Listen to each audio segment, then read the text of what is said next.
사도행전 4장 23절에서 31절까지 말씀입니다. 제 성경으로는 신약 193면 또는 194면에 있습니다. 사도행전 4장 23절에서 31절까지 말씀 우리 함께 교독하겠습니다. 사도들이 노임에 그 동료에게 가서 제사장들과 장로들의 말을 다 알리니 그들이 듣고 한 마음으로 하나님께 소리를 높여 이르되 대주제여 천지와 바다와 그 가운데 만물을 지은 이시오 또 주의 종 우리 조상 다윗의 입을 통하여 성령으로 말씀하시기를 어찌하여 열방이 분노하며 족속들이 허사를 경영하였는고 세상의 군왕들이 나서며 관리들이 함께 모여 주와 그의 그리스도를 대적하시니로소이다. 과연 헤롯과 본디오 빌라도는 이방인과 이스라엘 백성과 합세하여 하나님께서 기름 부으신 거룩한 종 예수를 거슬러 하나님의 권능과 뜻대로 이루려고 예정하신 것 행하려고 이 성에 모였나이다. 주여 이제도 그들의 위협함을 굽어 보시옵고 또 종들로 하여금 담대히 하나님의 말씀을 전하게 하여 주시오며 병 낫게 하고 표적과 기사가 거룩한 종 예수의 이름으로 이루어지게. 31절 함께 읽습니다. 빌기를 다음에 모인 곳이 진동하더니 무리가 다 성령이 충만하여 담대히 하나님의 말씀을 전하니라. 아멘. 기도하겠습니다. 성령 하나님, 오늘 이 시간 역사하여 주옵소서. 하나님, 우리의 마음에 거치는 것들을 제거하여 주시고 주의 말씀 앞에 온전히 화답하게 하여 주옵소서. 성령이 살았고 운동력 있는 말씀으로 우리의 심령을 찔러 쪼개실 때에 죽어있는 영혼들이 회복되게 하시고 굳어진 감각들이 하나님 다시금 자유롭게 되는 하나님의 은혜가 오늘 예배 가운데 임하시기를 간절히 소망합니다. 처음부터 마지막까지 주장하여 주실 줄 믿고 예수님 이름으로 기도합니다. 아멘. 우리가 지난주와 연결해서 계속 사도행전 4장을 살펴보고 있는데 이 베드로와 요한은 사내들인 공유의 위협에서 풀려난 후에 곧장 형제들에게 달려갔습니다. 사도행전 4장 23절 같이 읽겠습니다. 여러분들 성경을 읽어볼까요? 시작. 사도들이 노임에 그 동료에게 가서 제사장들과 장로들의 말을 다 알리니 이 자신들에게 있었던 일을 달려가서 형제들과 나눕니다. 사도들은 이야기를 듣고 나서 마치 약속이 난 듯이 한 마음으로 기도하기 시작합니다. 누구라도 시작하자고 말하지 않았지만 이 말을 들은 사도들은 함께 기도하기 시작합니다. 기도가 마쳤을 때 그곳에는 하나님의 권능이 임합니다. 사도행전 4장 31절에 보니 빌기를 다함에 모인 곳이 진동하더니 무리가 다 성령이 충만하여 라고 말하고 있습니다. 기도했을 때 하나님의 권능이 임했습니다. 빌기를 다함에 모인 곳이 진동하더니 기도 후에 하지만 상황이 바뀐 것은 없었습니다. 기도 후에 그들을 위협하는 이 공유의 위협이 멈춘 것이 아니었습니다. 하지만 하나님께서 주신 담대함이 그들 안에 채워졌습니다. 상황은 바뀌지 않았지만 기도했더니 그 안에 담대함이 채워졌고 이 공유회가 위협했던 다시는 예수의 이름으로 말하지도 말고 가르치지도 말라 했던 그 말이 그들에겐 더 이상 경고와 장애물이 되지 못했습니다. 오히려 31절 마지막에 보면 성령이 충만하여져서 담대히 하나님의 말씀을 증거하였더라라고 기록하고 있습니다. 초대교회는 참 작은 교회였습니다. 어떻게 보면 참 연약한 갈대처럼 바람이 불면 이리저리 휘청일 수 있는 작은 공동체였죠. 하지만 우리가 지금 보고 있는 교회는 세상에 결코 흔들리지 않는 교회였다는 것을 보게 됩니다. 우리 이렇게 흔들리지 않는 모습을 사자성어로 요지부동이라 그러죠. 요지부동. 좀처럼 해서는 바뀌지 않고 변하지 않습니다. 그리고 성경에서는 견고함이라고 자주 표현합니다.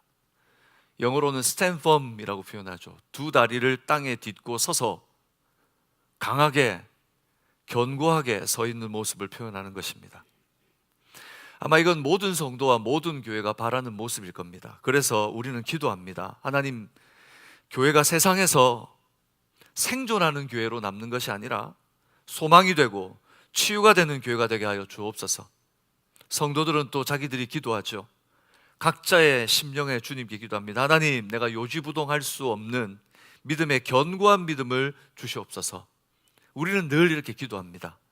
하지만 어떻습니까?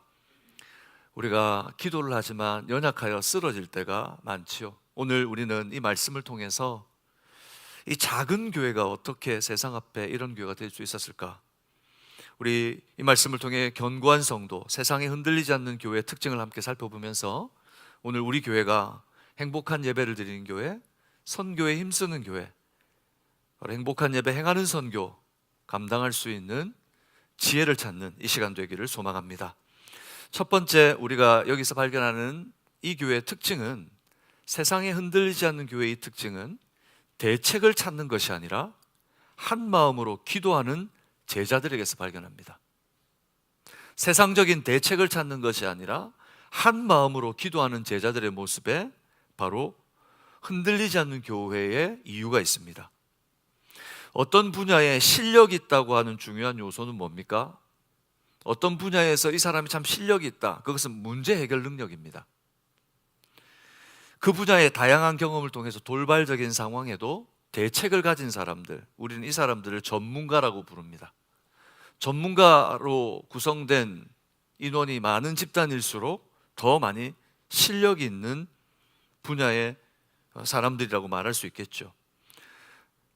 하지만 일에 있어서는 실력이 있을지라도 삶의 현장에서는 또 다릅니다.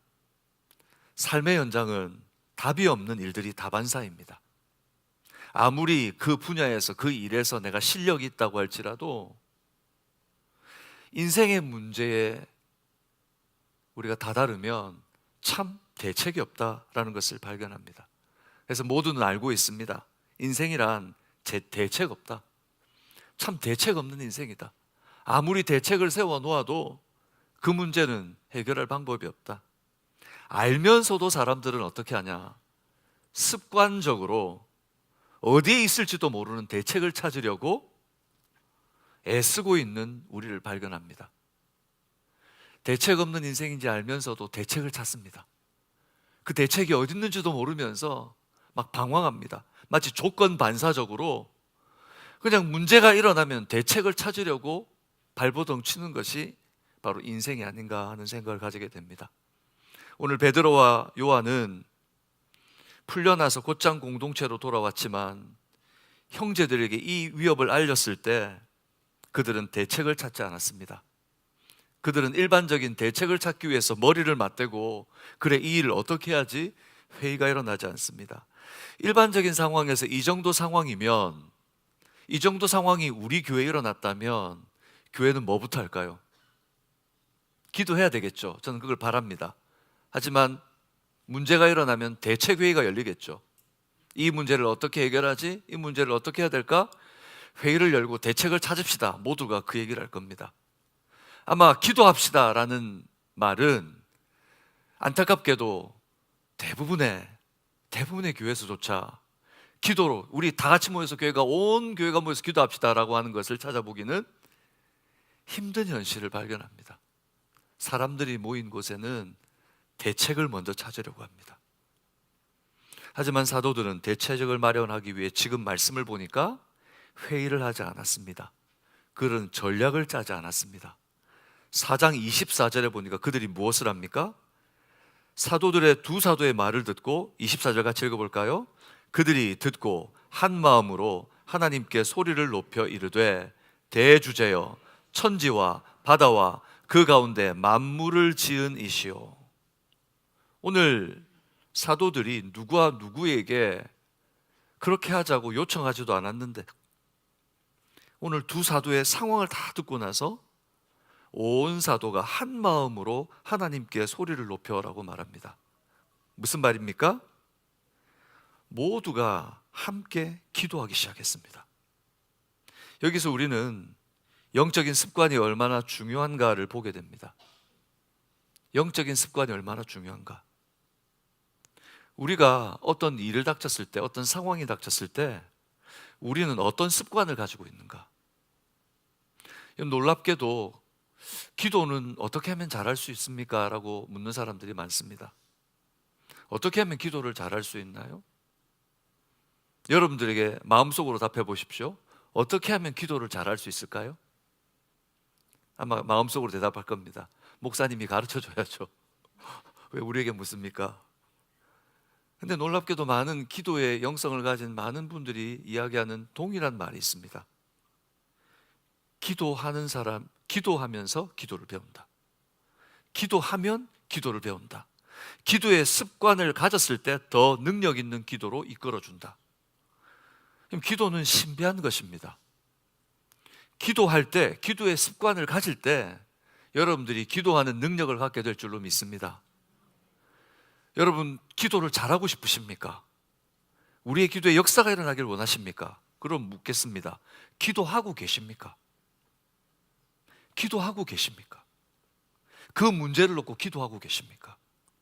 그 상황을 놓고 하나님께 아뢰고 있습니까? 하지만 중요한 것은 오늘 기도한다는 것만이 아닙니다. 그들이 단순히 기도한다는 것이 중요한 것이 아니라 어떤 기도를 하는가입니다. 오늘 그들이 하나님 앞에 기도를 하지만 어떤 기도를 하는가? 단순한 감정적 기도?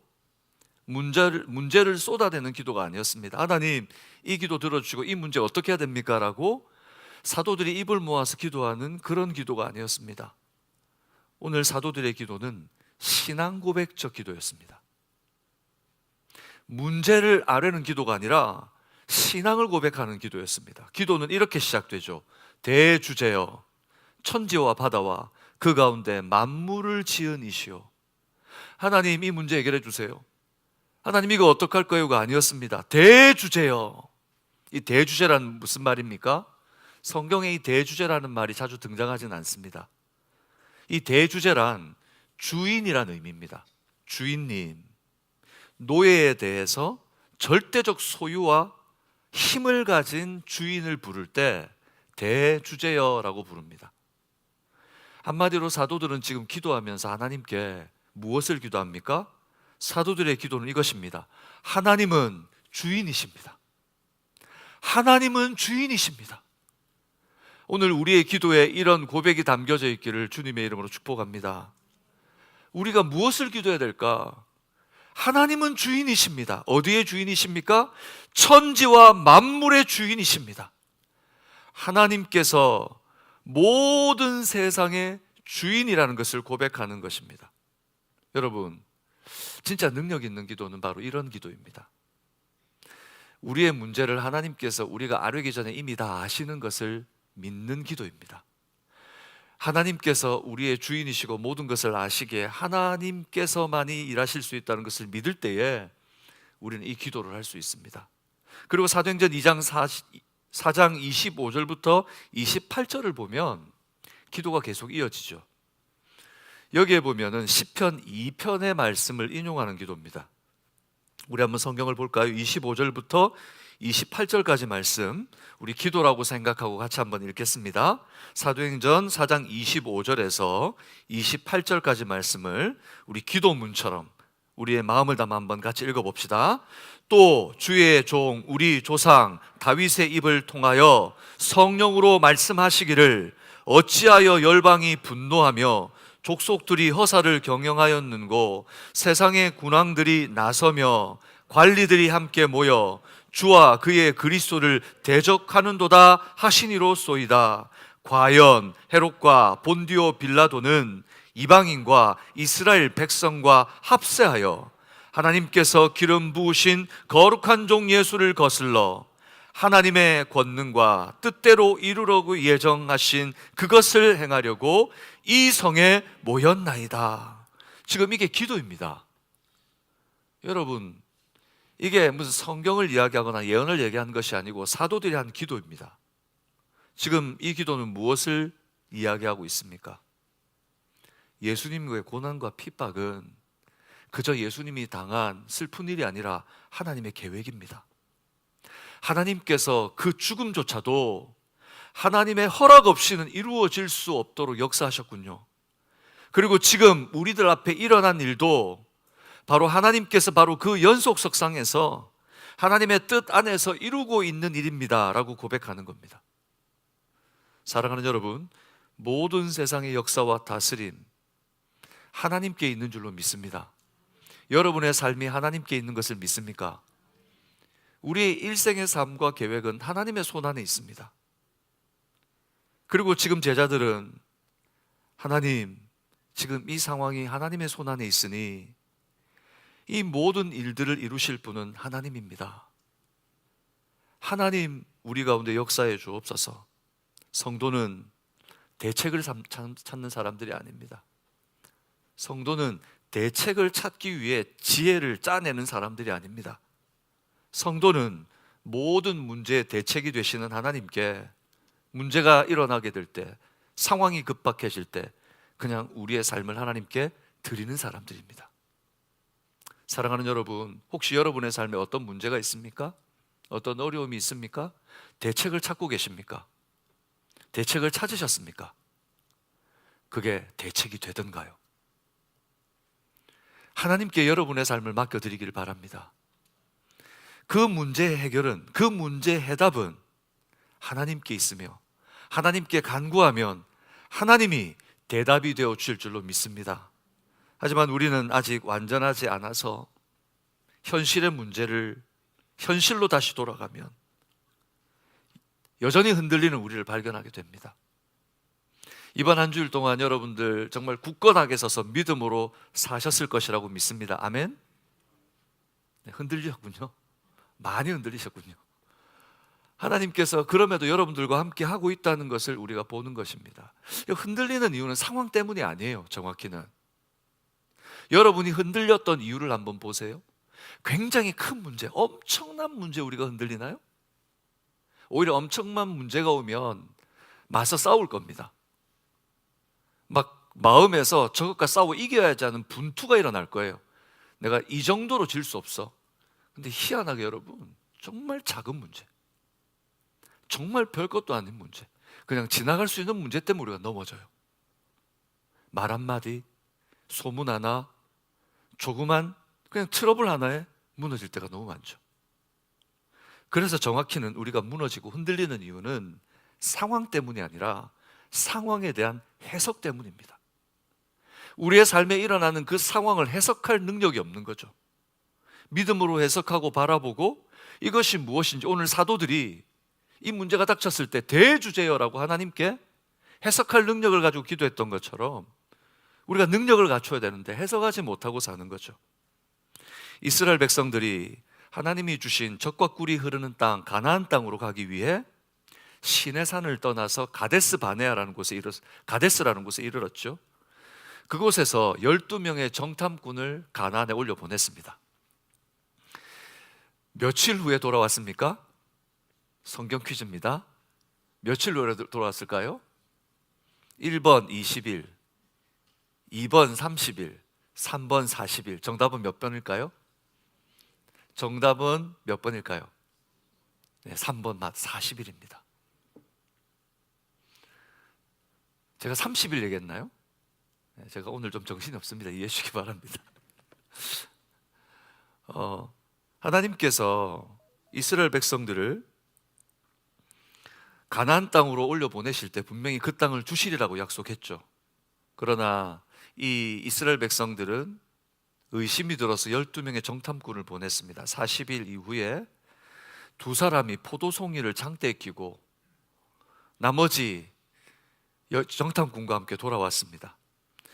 여러분, 얼마나 풍요로운 땅인지 말하지 않아도 알겠죠. 포도를 두 사람이 장대에 끼워서 올 수 있다면 어느 정도의 크기일까요? 그래서 성경을 읽을 때마다 이런 장면을 보면은 그런 생각이 들죠. 아, 성경에 있는 내용이 참 허구가 많다. 너무 과장한 거 아닌가? 포도송이 하나를 두 사람에서 장대에 끼워가지고 어떻게 들고 올 수 있는가? 그러니까 우리가 몰라서 그래요. 한번 여러분 시간이 되면 꼭 아마 기도하시고 또 우리 성도님들이 또 계획하셔가지고 성지순례를 가셔서 이스라엘의 키푸츠 농장을 한번 가보십시오. 바위만한 정말 큰 포도송이를 보게 될 겁니다.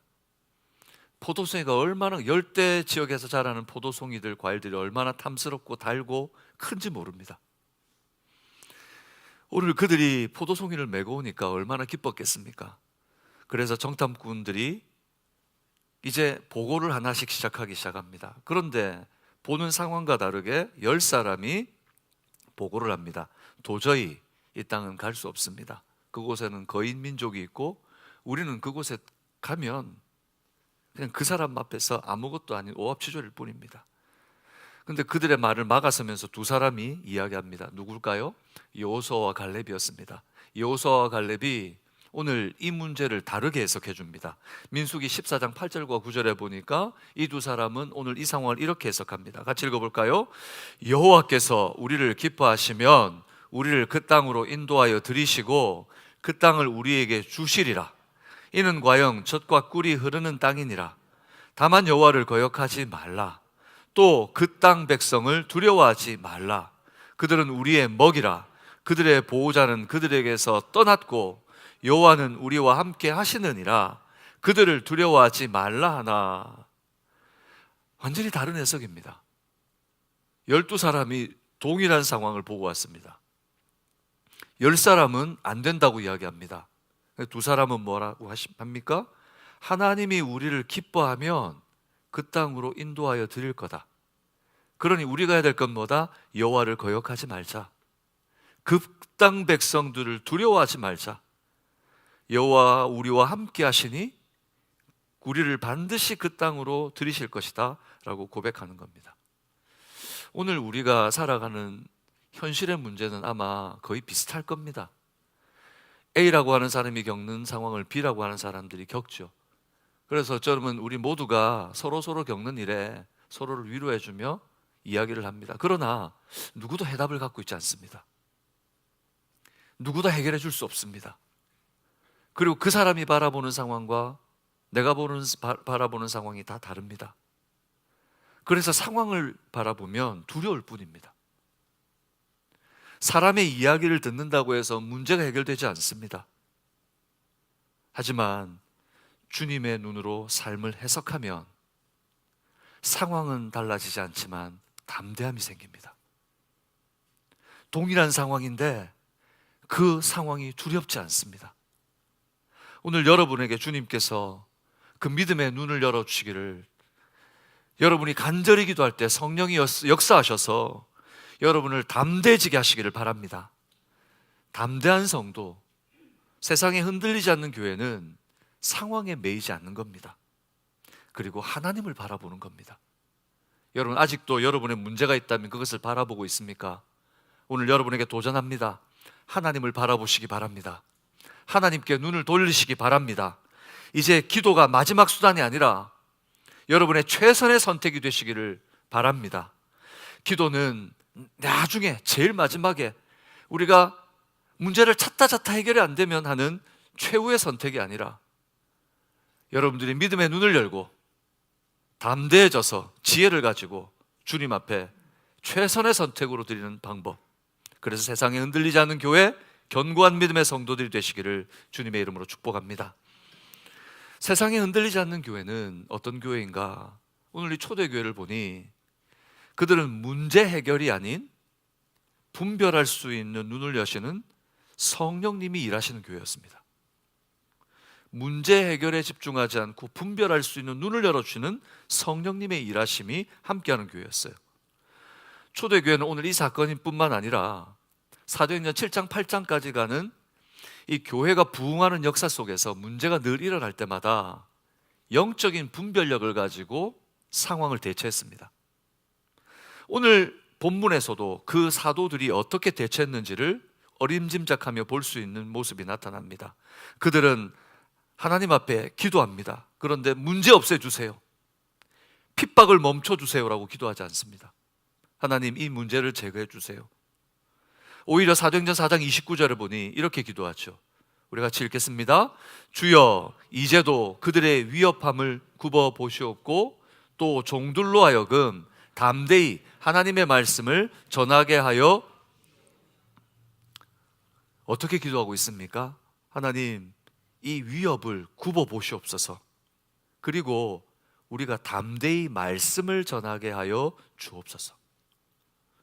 지금 사도들이 지금 뭘 구하고 있습니까? 상황을 바꿔달라는 게 아닙니다. 자신들을 바꿔달라는 거예요.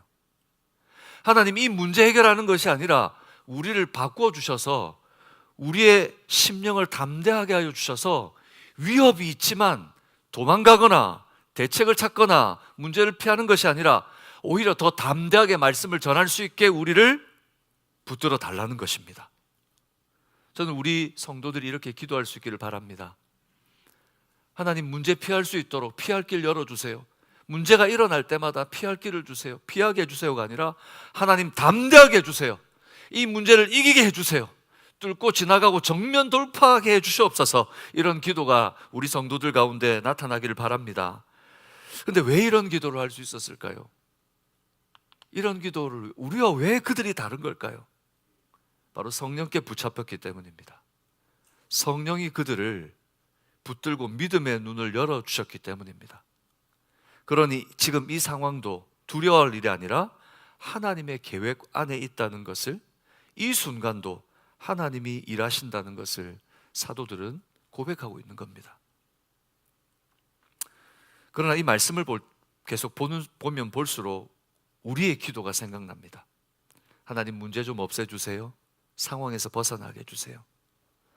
그러면서 우리는 말씀도 우리에게 맞게끔 사용해요. 인용해서 나에게 맞게끔 적용하려고 합니다. 그래서 고린도전서 10장 13절과 같은 말씀을 우리는 붙들죠. 뭐라고 얘기합니까?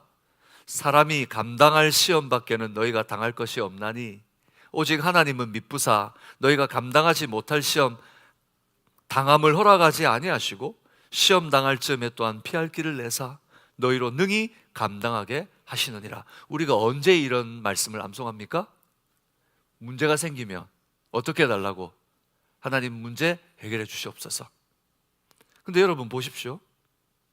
오늘 이 말씀의 의미가 하나님께 문제 해결해 달라는 기도입니까? 맞나요? 오늘 하나님께서 문제를 해결해 주시는 해결사라고 말하고 있는 건가요? 이렇게 말합니다. 사람이 감당할 시험밖에 너희가 당한 것이 없다. 하나님이 주시는 시험은 우리가 도망가는 시험이 아니고 감당할 만한 시험을 주시는 줄로 믿습니다. 그리고 오직 미쁘사 너희가 감당하지 못할 시험 당함을 허락한다, 허락하지 않는다? 허락 안 하세요. 시험 당할 즈음에 그래서 하나님께서 우리에게 무엇을 열어주십니까? 피할 길을 내주세요. 하나님께서 지금 이렇게 말씀하시는 거죠. 하나님께서 문제 해결해 줄게, 내가 문제 해결해 줄게 라고 말씀하지 않습니다. 내가 피할 길을 준비해 줄게. 그러니 이제 너희들이 믿음의 눈을 열고 그 피할 길을 찾아라. 그 피할 길을 찾아라. 근데 우리는 이 말을 어떻게 알아듣냐면 하나님 다 해결해 주셔. 기도만 하면 다 해결해 주셔. 그러니 입을 열고 감 떨어지기를 기다리는 거죠. 마치 완전히 익은 감나무의 감이 툭 떨어져서 내 입에 톡 떨어질 것처럼 입을 열고 기다리는 겁니다. 근데 여러분 어떻습니까? 시골에서 살아본 분들은 아실 거예요. 감나무에 감이 주렁주렁 열렸습니다. 익은 감이 떨어지는 게 어디 떨어질지 예상이 됩니까? 모릅니다. 내 머리에 떨어질지, 다리에 떨어질지, 얼굴에 퍽 하고 떨어질지 우리는 아무도 알 수 없습니다. 그런데 마치 감이 내 입에 딱 맞춰서 떨어질 것처럼 우리는 하나님께 하나님, 제 상황에 맞춰서 해결사가 되어주세요. 오히려 하나님께서는 다르게 얘기하십니다. 내가 피할 길을 열어놨단다. 이 피할 길을 찾거라. 우리가 믿음의 안간힘을 쓰면서 믿음을 동원해서 하나님, 그 길이 어디 있습니까? 몸부림치며 믿음의 문을 열고 눈을 열고 주님을 붙들고 하나님께서 그 길을 찾기를 원하시는 겁니다. 그렇게 하다 보면 이상하게 문제는 그대로인데 달라져 있습니다. 어느 순간 우리 앞에 문제는 그대로 있는데 믿음으로 힘써 싸우고 안간힘을 치고 몸부림을 치다 보니까 달라져 있어요. 그리고 다르게 보입니다. 믿음으로 싸워봤더니 똑같은 문제인데 그게 다르게 보여요. 그리고 이제는 두렵지가 않아요. 이것이 바로 성령의 역사입니다, 여러분. 성령의 역사는 우리 앞에 있는 문제를 제거해 주시는 것이 아니라 우리가 믿음으로 하나님의 말씀을 붙들고 싸우려고 하면 우리를 다르게 만드시고 다른 눈을 여시고 두렵지 않은 담대함을 주셔서 달려갈 수 있도록 우리를 붙드시는 거죠. 성령께서 구하는 것은, 성령께 우리가 구해야 되는 것은 문제 해결이 아닙니다. 이 상황을 하나님의 눈으로 볼 수 있게 해달라고 구하는 것입니다. 사랑하는 여러분, 혹시 지금 여러분의 삶에 오늘 예배드리면서 우리는 어쩌면 그렇게 얘기할 수 있습니다. 하나님 은혜를 주시옵소서. 그러나 주님께서 우리에게 말합니다. 믿음으로 나에게 드리지 않겠니? 오늘 여러분과 저에게 하나님께서 믿음의 눈을 열어주시기를 바랍니다. 그래서 볼 수 있기를 바랍니다. 열왕기하에 보면은 아람 왕의 눈에 가시 같은 한 사람이 있었습니다. 바로 선지자 엘리사였습니다. 아람으로부터 위기 때마다 엘리사가 이스라엘 백성들을 도왔기 때문이죠. 그래서 아람 왕이 화가 머리끝까지 나서 엘리사를 잡기 위해서 병사와 군사들을 보냅니다. 병거와 군사들이 엘리사를 에워쌌습니다. 그때 엘리사의 종 하나가 밖에 아침 일찍 나갔는데 깜짝 놀라 그것을 목격하고 이제 우리가 죽었구나 생각하고 엘리사에게 전합니다. 근데 엘리사는 놀라기는커녕 그에게 말합니다. 두려워하지 마라. 우리 편이 저들 편보다 더 많다. 근데 이 사원의 눈을 씻고 봐도 우리 편이 하나도 안 보여요. 그는 우리 편이 많다고 하지만 이해가 되지 않았습니다. 그때 엘리사가 사원에게 안수하여 기도합니다.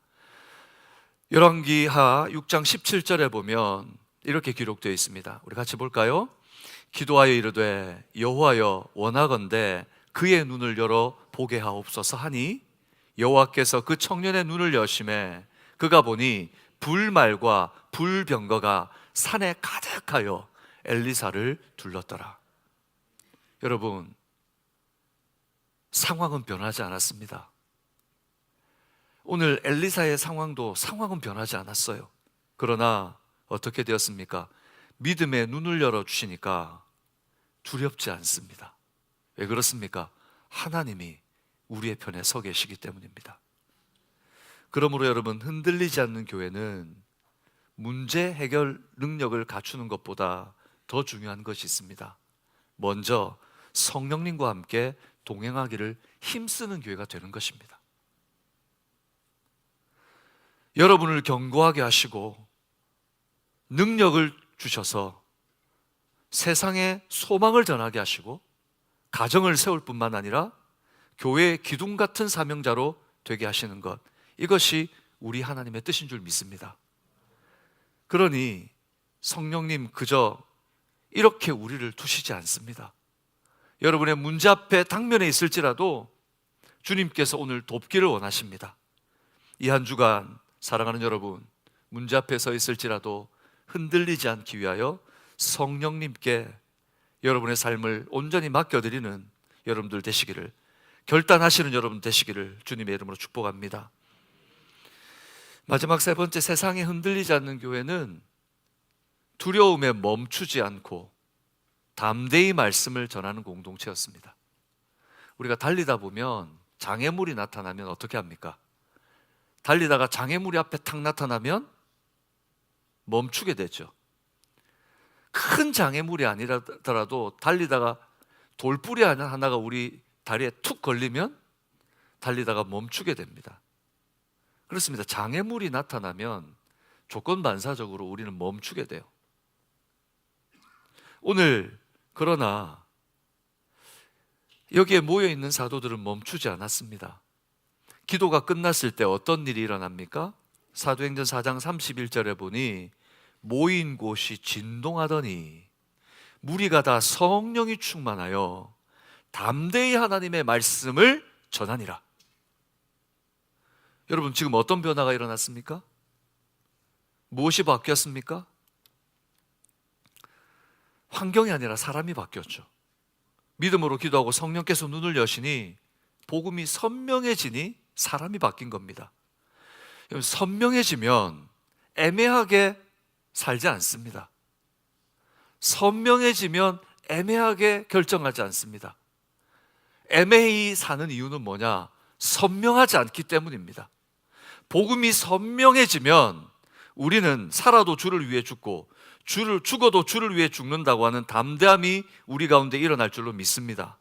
초대교회 역사를 보면 어떻게 이렇게 믿을 수 있는가 하는 의문이 생기는 그런 성도의 모습들을 봅니다. 놀라울 뿐만 아니라 그런 모습을 보면 뜨거워집니다.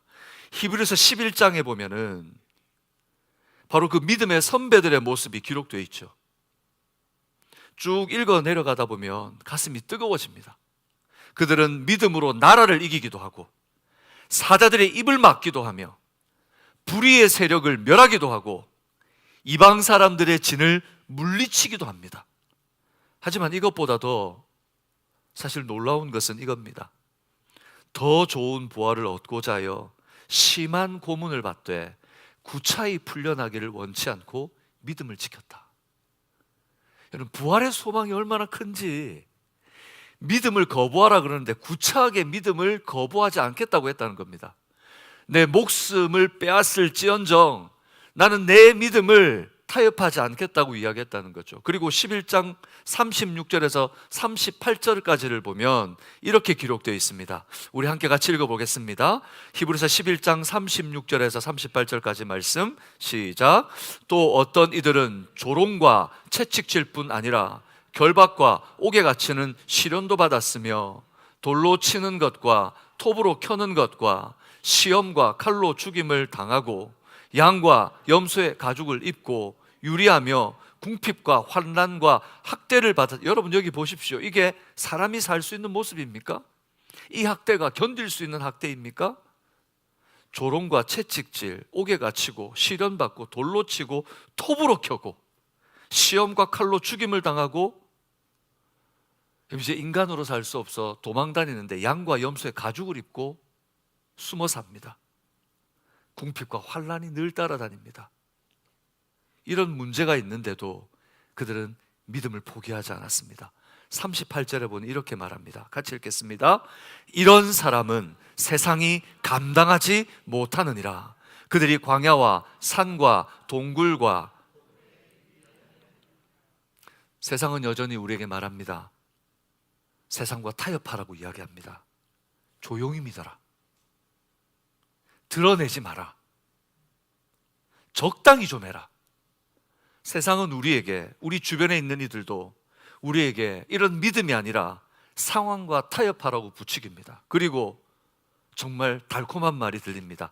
이 정도 상황이면 잠시 쉬어도 돼. 네가 잠시 쉰다고 해서 누가 뭐라 그럴 수 있겠어? 지금 열심히 했잖아. 잠시 쉬어도 돼. 아주 달콤하게 들립니다. 그러나 여러분, 이것은 하나님이 주시는 음성이 아닙니다. 성도와 교회를 향한 성령의 음성이 아닙니다. 빌립보서 3장 12절에서 14절에 보면 사도 바울이 그 일생을 다 달리고 사랑하는 아들 디모데에게 권면하는 말씀이 있습니다.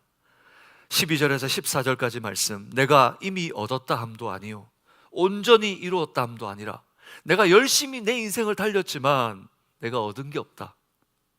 내가 열심히 믿음으로 달렸는데 아직 이루어진 게 없다. 여러분, 사도 바울조차도 뭐라고 이야기합니까? 나는 이루어진 것도 얻은 게 없다. 그러면서 이렇게 말하죠. 오직 내가 그리스도 예수께 잡힌 바 된 그것을 잡으려고 달려가노라. 사도 바울이 지금 걸어가고 있습니까? 달려간다고 이야기합니다. 그는 쉬지 않았습니다. 쉴 수 없었습니다. 왜요? 그리스도 예수께 잡혔기 때문입니다. 그리스도 예수께 잡힌 사람은 여러분 멈출 수 없습니다. 달려갑니다. 13절에 계속 이렇게 말합니다. 같이 읽겠습니다.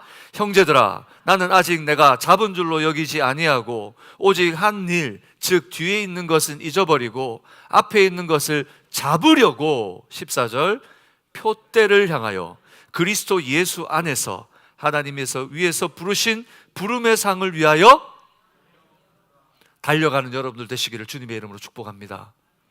멈추고 싶으십니까? 쉬고 싶으십니까? 우리 주변에서 조용히 믿어라, 드러내지 마라, 적당히 좀 해라 라는 말을 듣고 계십니까? 여러분, 사도 바울의 음성을 들으십시오. 내가 그리스도 예수께 잡힌 바 된 그것을 잡으려고 달려가노라. 표대를 향하여 그리스도 예수 안에서 하나님이 위에서 부르신 부르심의 상을 위하여 달려가노라. 오늘 우리에게도 말합니다. 성도여, 멈추지 말고 달려라. 성도여, 멈추지 말고 달려라. 지금 혹시 어린아이 걸음마처럼 어긋장 어긋장 걷고 계신 분이 계십니까? 믿음의 걸음을 걷는데 뒤뚱뒤뚱하고 계시는 분이 있습니까? 내가 좀 쉬어야 되겠다고 주저앉아 계신 분이 계십니까?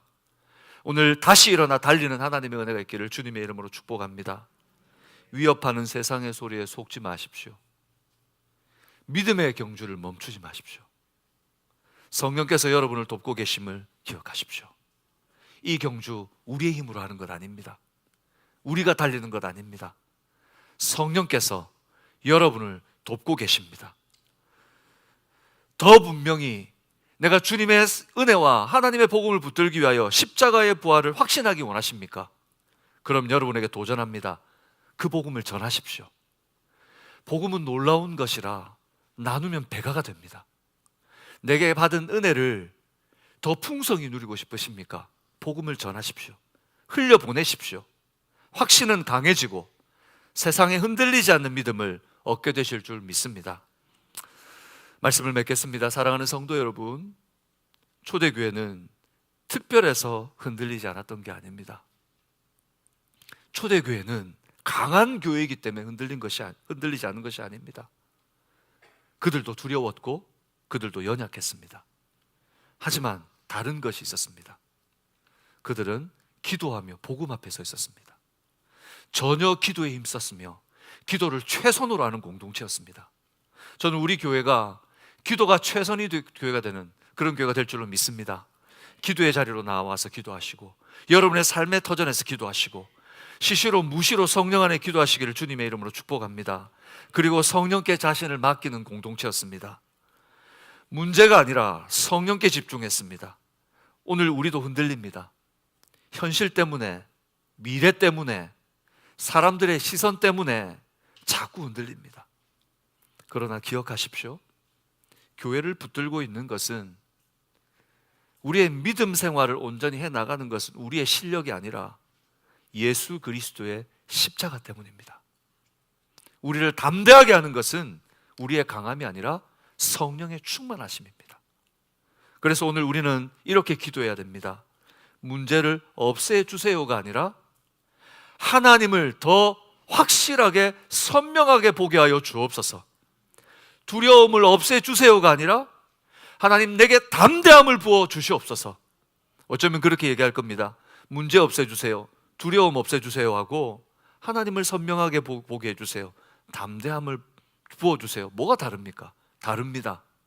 초점 자체가 다릅니다. 여러분, 아무것도 아닌 것 같지만 문제를 바라보느냐 하나님을 바라보느냐, 우리의 초점을 어디에 두느냐에 따라서 승패가 달라지게 되는 겁니다. 사랑하는 여러분, 우리도 초대교회 성도들처럼 세상에 속해 있지만 세상에 흔들리지 않는 담대한 복음을 전하는 교회가 되기를 주님의 이름으로 축복합니다. 행복한 예배, 행하는 선교를 주님 오실 날까지 감당하는 우리 방주와 담대한 성도들 되시기를, 함께 세워가시기를 주님의 이름으로 축복합니다.